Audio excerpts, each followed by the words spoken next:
The other position is sweeps, and that is, I'm not sure if you guys all got a map. There's a highlighted area on here, and you can walk or drive for your sweeps.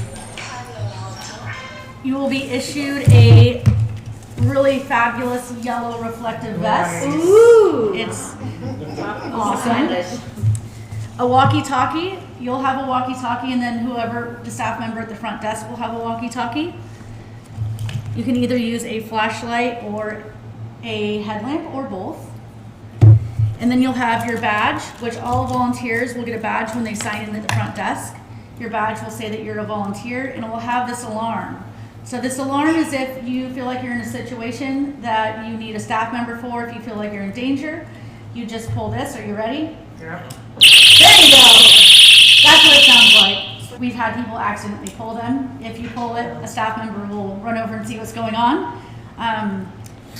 So any situations where you feel like it's something that you're in danger or something that you don't feel equipped to handle, just always contact a staff member. The staff member badges are blue and the volunteer badges are green. Usually our staff members are at the front desk checking people in. Usually when you're coming in and you're signing in, we'll let you know who staff is. There's always 2 staff on duty and at least 1 volunteer. So if you sign up and you're in a volunteer spot where there's only 1 volunteer, you'll be doing the hygiene station and you'll be doing the sweeps as well. Any questions on those? Oh, these are also breakaway lanyards. So we ask that you don't bring your own because these are, in case someone pulls on it, it'll just come right off. Okay. So you can't get choked. Which we don't think will happen to No. you. I've never, the Rest only assured. time so in the last 3 years I've been doing this, the only time I've had an alarm pulled is when somebody accidentally pulled the alarm. That might have been me in the dishwasher. It's happened on more than one Get occasion. stuck in the dishwasher. Sometimes tensions can get high in here if we are open several days in a row. Again, if there's ever anything that you need that you feel like you can't handle in anything, always contact a staff member. They're all trained in de-escalation and dealing with situations that might arise. So they're fully trained on that, and that's something that the staff can handle. So how many staff members are on? Always 2 staff members, always 2. So sweeps, like I said, you'll have your vest, you'll have your walkie-talkie, and what you're gonna do is, a lot of times, like Ruth, we have a garbage grabber. You can grab a garbage bag and you can pick up trash along the sidewalk while you're going. And there's a 5 block radius? It's a 3-block walk. 3 block walk, sorry, I don't know why I keep saying 5. It's a 3 block walk. So you can see it's highlighted very lightly, but it's on there. And you're gonna walk, and if you see anybody that is walking around, you can point them in the direction of shelter or ask them to leave the 3 block radius. And one thing I would say, I've done a lot of the walks around the neighborhood, sometimes with Ruth, if you know that's the kind of the outside perimeter of the 3 block walking radius. You don't have to do the same lap every single time. If you want to, like that's how your mind works, great. But you can go up and down. You can cut through alleyways. You can reverse it. All those different kinds of things. The idea is just to kind of cover the neighborhood and make sure that there's just not anyone, sleeping on a lawn because they couldn't find shelter. I have ran into people before, typically in the evening times, 8, 9, even 10 o'clock, where they couldn't figure out where shelter was, so they just stopped where they were because it got cold. And so it is helpful to help people find the shelter. Early mornings, typically it's just trash pickup. And oftentimes I think it's more neighborhood trash than it actually is shelter trash. A lot of candy trash. But this neighborhood is very clean when shelter's open. So we provide a service.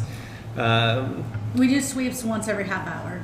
Yeah, and I mean you can do it more frequently as particularly that 5 to 7 and that opening kind of 6 to 9 zone, if you're able and you're willing. The other thing is those overnight shifts when we have the 1 volunteer, either on temperature or safety.